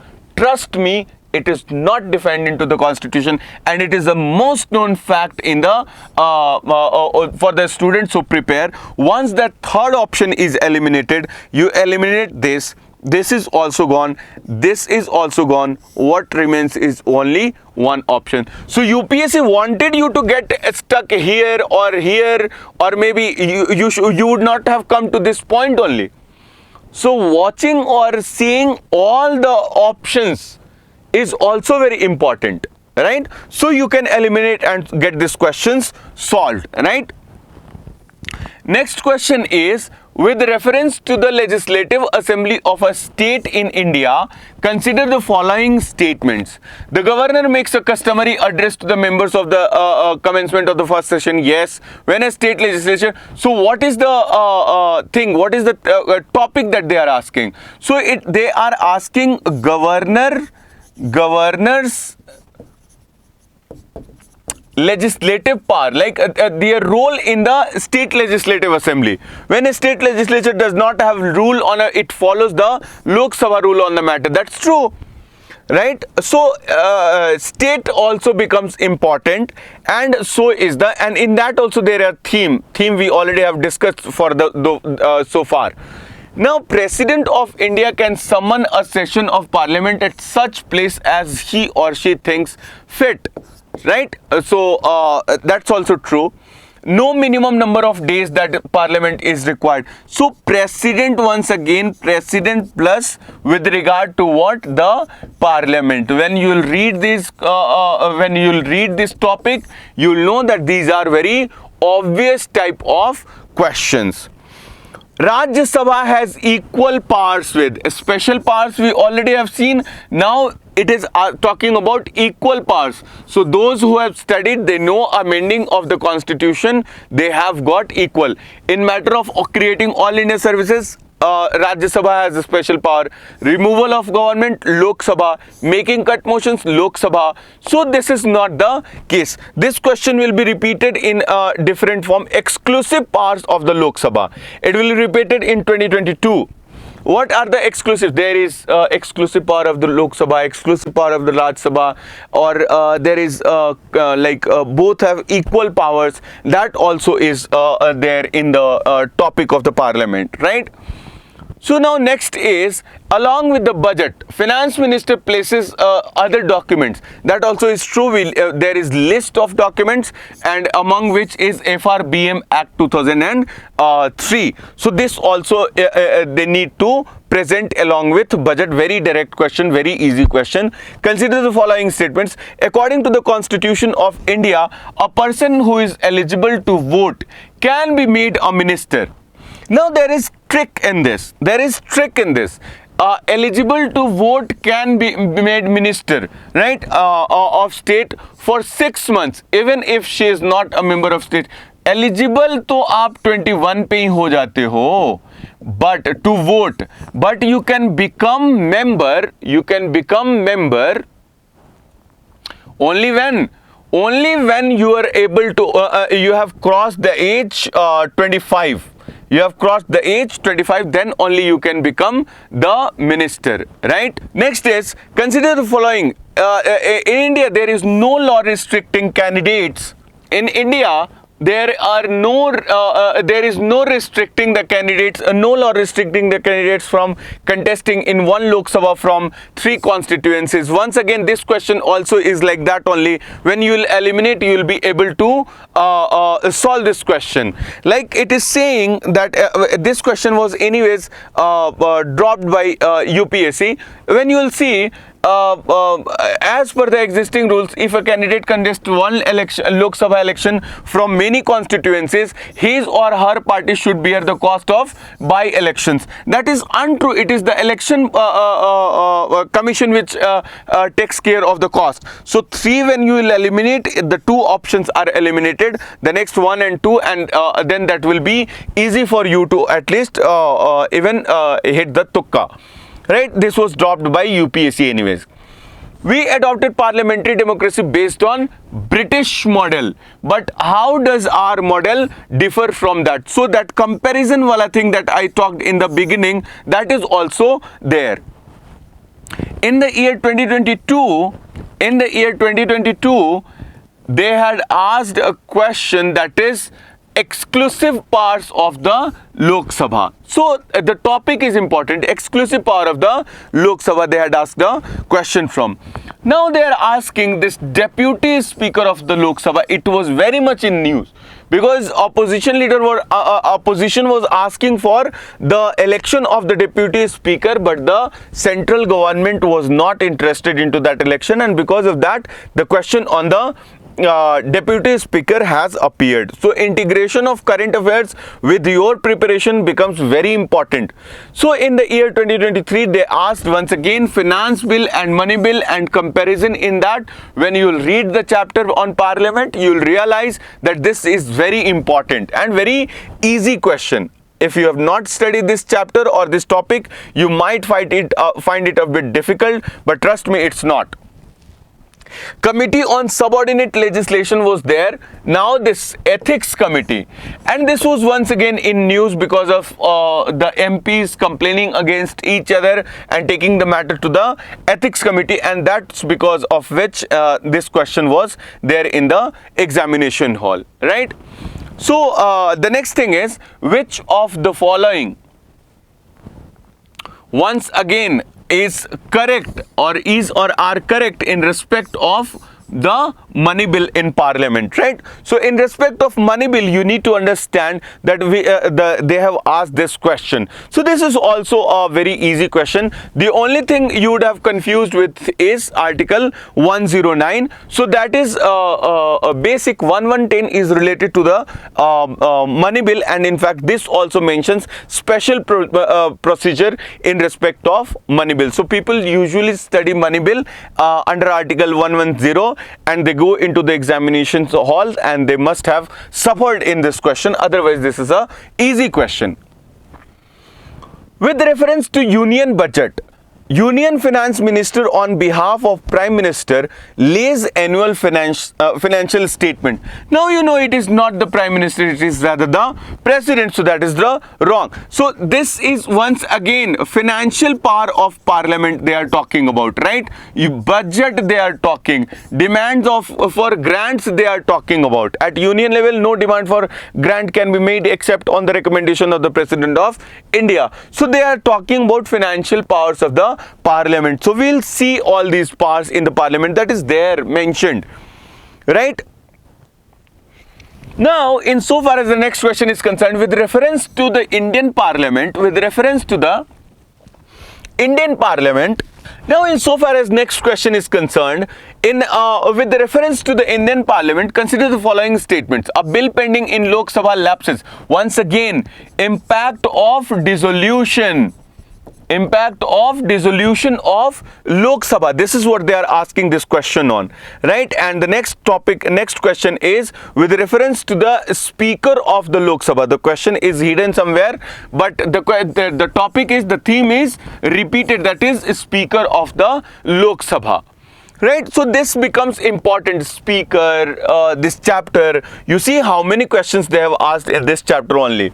Once again, on dissolution of House of People, the Speaker shall not vacate his or her office. They have they have connected this dissolution with Speaker now, right? Speaker of the House. This question is basically on Speaker only.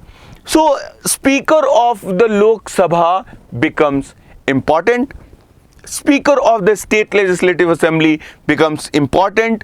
Exclusive power of Lok Sabha, exclusive power of the Rajya Sabha, equal powers, all these topics becomes important. Qualification and disqualification of MPs, all these topics becomes important under the theme of legislature. You are getting my point? Now the next theme is judiciary. In judiciary they have asked questions, but not too many of them, but they have asked in the year 2015 they have asked who was the custodian of the Constitution of India. That is no one but Supreme Court of India. In the year 2016 they have asked Gram Nyayalaya Act. This was not a very obvious question.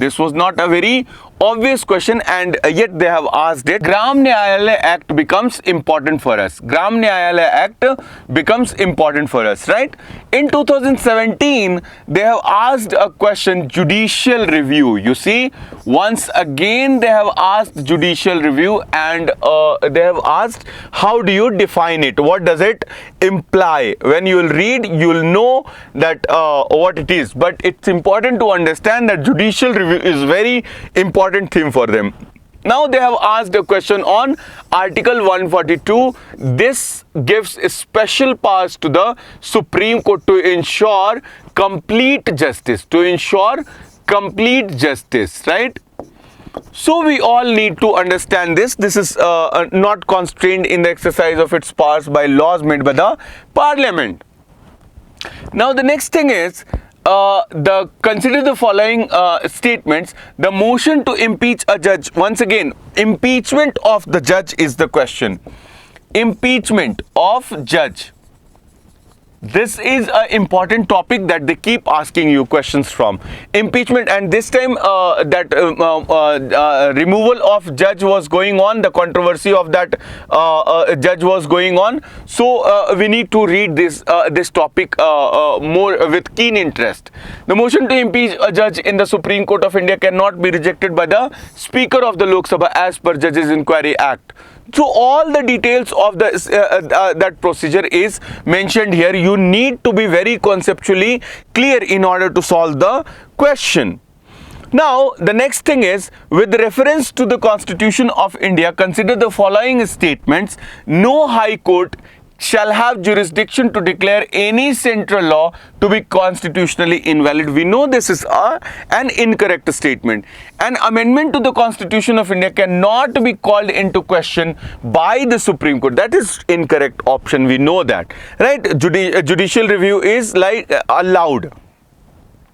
Now, this is legal services authorities it is talking about. Legal services authority provide free legal services to which of the following type of citizens. So here we need to take care of all these things. Person with an annual income less than this, transgender with an annual income less than this, and all those things. So this legal services authorities, NALSA and SALSAs are there. You need to understand even that, right? So this is very important for us to understand this. There is a question on Indian judiciary, and the question is, any retired judge of Supreme Court can be called back to sit and act as a Supreme Court judge by the Chief Justice of India with prior permission of the President. This is true. A High Court in India has the power to review its own judgment as the Supreme Court does. This is a correct statement. This is a correct statement, but you see the answer is only one. So why this? Why is this case? Because UPSC has considered this option as an incorrect answer. So that is the reason we have considered it as incorrect answer, right? In the year 2022, the questions that they have asked is, pursuant to the report of H.N. Sanyal Committee, we do not know, we will not focus on this. Contempt of Courts Act was passed. I don't know. Constitution of India empowers Supreme Court and High Courts to punish for the contempt of the selves. This I know is correct. The Constitution of, I'm teaching you how to solve this kind of question, difficult ones I'm talking about. Constitution of India defines a civil contempt and criminal contempt. This we are very certain that this is an incorrect statement, and this we are very certain of that this is a correct statement. Now come down and you see wherever 3 is there, you just strike it off, because 3 is an incorrect option. Now 1 and 2, 1, 2 and 4. So 1 and 2 you need not see only. Those are correct option. You only need to see the 4th one. In India, Parliament is vested with the power to make laws on the contempt of court, which is true. So that the answer will be 1, 2 and 4. With reference to India, consider the following statements. Government law officers and legal firms are recognized as advocates. These are, out of the bound questions that they have asked from. But you need to be patient. You need to try apply your mind in the examination hall, because in the book you will not find these questions. But yeah, you in the current affairs, in the extra readings that you'll do while your preparation, you'll be doing all these things. You'll be getting all these things. Just in case if you don't, you just skip the question. Right? So having done that, let us proceed to the next theme, that is the third tiers of the government. This is year 2000. This is also third tier of the government is also very important, and here we'll see object of Panchayati Raj system. Of course, it is democratic decentralization and people's participation in development. So it is basically nothing but the object they have asked. And you just see how it will be repeated. In 2016, they have asked a Panchayati. This is the feature. This now you have to study the provisions. This is not 25. This is 21 years. A panchayat reconstituted after premature dissolution continues only for the remainder period. That is true. Like U.S. President. If he dies, U.S. Vice President becomes the President of the United States of the America only for the remainder of the period. Like that, Panchayat also same case. In 2017, you need to see local self-government can be best explained in, of course, democratic decentralization. The object, first question they had asked from. So from there only it is repeated. Now in the 18, 19, 20, 21, all the years they didn't ask a question. Then once again this appeared in 2025. Panchayats and the intermediate level exists in all states. Untrue. All states. Untrue. To be eligible to be a member of the panchayat at the intermediate level, a person should attain at the age of 30. Untrue. The chief minister of state constitutes a commission to review financial. It's governor, right? So all these statements are untrue, and this is what they have asked. Not correct, right? Not correct. So all the statements are incorrect. So that is the next theme, that was third tier of government. Not very important, but yeah, basics of it you need to be very much aware about. The next theme is relations amongst federating units. So what is the relation among federating? Center state, state, all these are federating units only. Northeastern Council they are talking about. Northeastern Council. You can keep this in body wala theme as well. They ask question from body. You can keep Northeastern Council as a body as well. This is a statutory body, by the way, enacted by this thing, Northeastern Council Act 1971. So governor of the constituent state, chief minister of constituent state, 3 members to be nominated by the president of India. All these are the members, and you shall read it. You will be reading it. So nothing to bother about. 6th schedule area, you will be reading this. In the year, the next question that they asked from this topic is in the year 2025, this year only, which consider the following, and they are saying how many of the above were established as per the provisions of the Constitution of India. It is only article Interstate Council, article 263. The next important theme is, before we move to the next, the most important theme and the easiest, right? It is the emergency. Which of the following are not necessarily the consequence of the proclamation of President's rule? It is President's rule, that is the theme is set. Topic is set. President's rule. Now the next thing, if President of India exercises his power provided under Article 356, this was a question on Article 356 only. Once again, Article 356, in a particular state, what will be the case? So this is the case. These are the 2 questions that they have asked on emergency.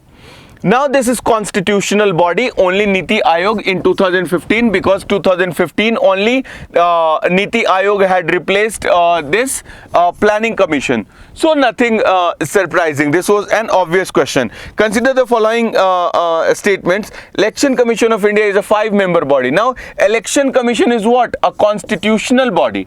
So it is not a 5-member body, it is a 3-member body. When you will study, you will understand this. So Election Commission, a constitutional body, becomes important. The next question in 2023, and the question was that these are the bodies, and they asked us how many of the above are constitutional body. The government wanted the UPSC wanted to know whether you are aware about this update or not. So it is only 1. In the year 2025, they have asked a question from Lokpal. They have asked a question from Lokpal, and this is an easy question. Once you will read Lokpal, you will be able to solve the question. Now this brings us to the last part, last theme of the session, and the last theme is, it is the schedules of the Constitution. You know, every single year they have asked one question from the schedules, and in that as well there are actually 2 or 3 schedules from which they have asked the questions. They have repeatedly asked the questions. Among those, the 2 important schedules are Schedule 5th and 6th. What is they have asked the object, protect the interest of the schedules, scheduled tribes. Okay. Move to the next question. In the year 2018, they have asked Parliament of India can place a particular law in 9th schedule. The governor can place any law. This is the question. Can place any law Any law in 9th schedule. This is with regard to 9th schedule, and they are saying the validity of, so one is 5th schedule, the second is 6th schedule, third is 9th schedule, right? So 9th schedule becomes important, and you remember that 9th schedule related one more question was there, that is first Constitutional Amendment Act, but not very obvious one. Okay? So this is related to 9th schedule. 2019, the question, the 9th schedule, once again, was introduced into the constitution during prime ministership is Jawaharlal Nehru. And 9th schedule, I'm telling this to you, this is very, very, you know, what to say, this is a schedule which actually takes away judicial review from the judiciary. And he had made this schedule ki whatever law we want to place in that schedule, that won't come under judicial scrutiny. Thanks to I.R. Coelho 2007, that is now not true. But still, the review is not happening of the laws inserted into the 9th schedule. So that becomes government or the UPSC wants you to know this. In 2020, once again, what they have asked is, under which schedule of the constitution transfer of tribal land to private parties for mining can be declared null and void. So it is actually 5th schedule. 3rd schedule, no. Emoluments. 9th schedule, no. 12th schedule, no. It is actually 5th schedule. In 2022, once again, 5th schedule of the Constitution of India, what it is saying, this would prevent transfer of land from tribal people to non-tribal people. You see, direct question they have asked, like they have repeated it. Under which schedule of the Constitution transfer of tribal land to the private parties declared null and void? It is 5th schedule. If a particular area is brought under 5th schedule of the constitution, which of the following statement best reflects the consequences? So it is actually the same, they have repeated it, right? So you need to be very careful when you solve the previous question. Now, anti-defection law in India, it is actually 10th schedule. Right, so when you'll read that, you'll be able to understand this. This is year 2023. The question is not visible in here. So in the year 2023, only second option is visible.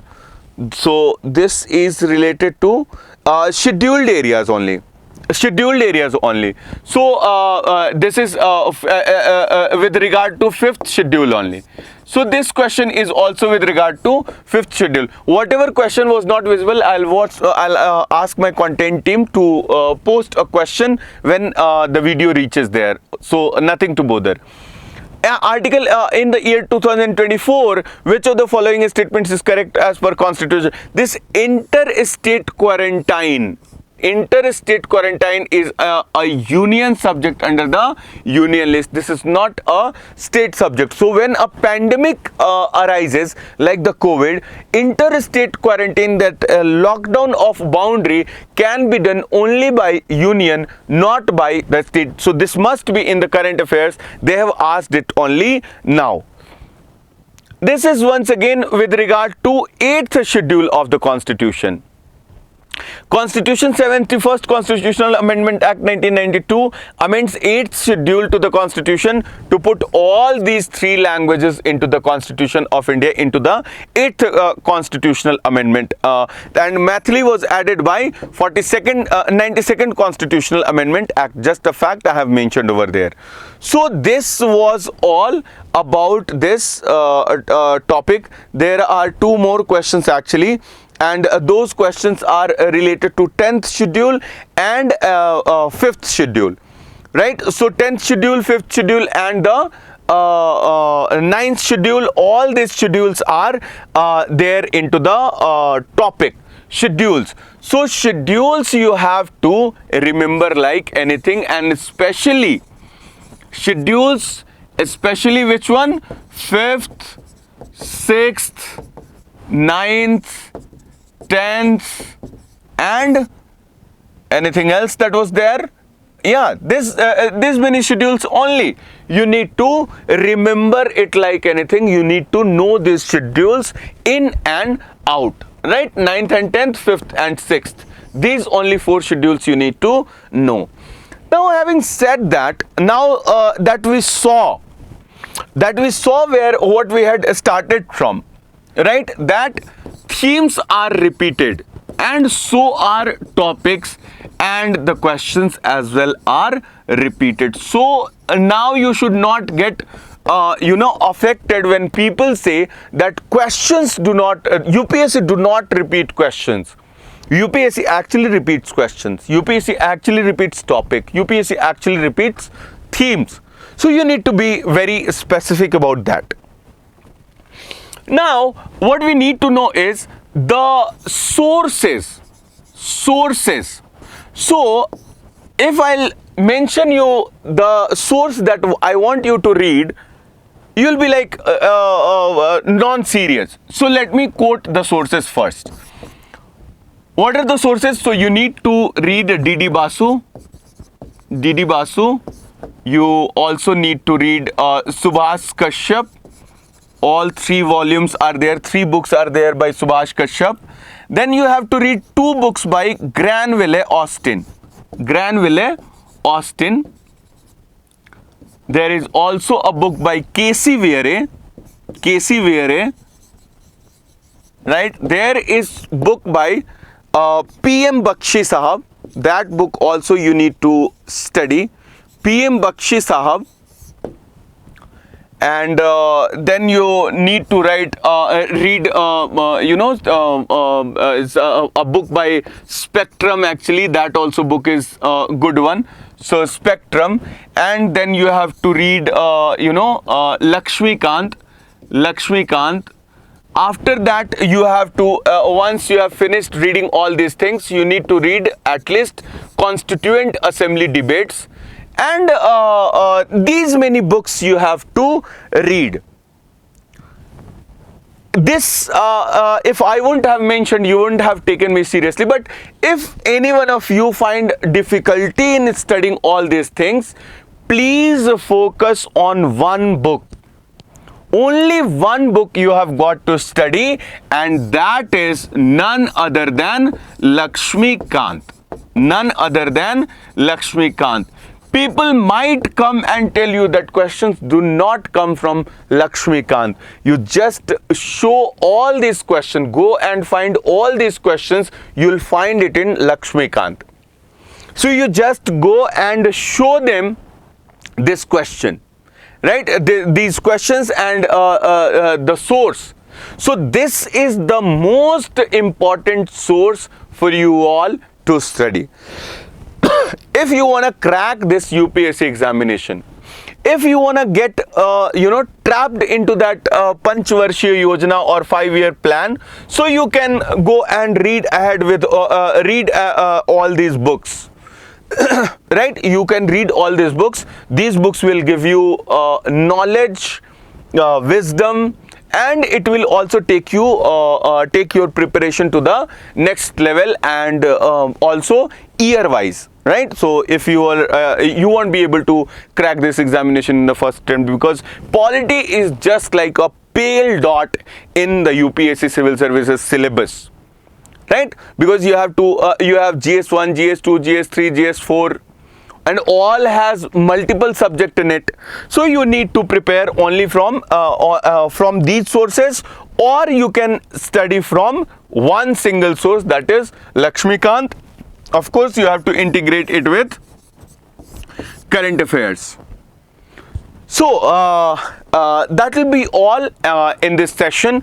Today we defined our objective, we defined our mission, we also saw why we are doing that, and all those things we saw in today's session. I hope you like this session. Please focus and study and maintain discipline throughout your preparation. Thank you. That will be all.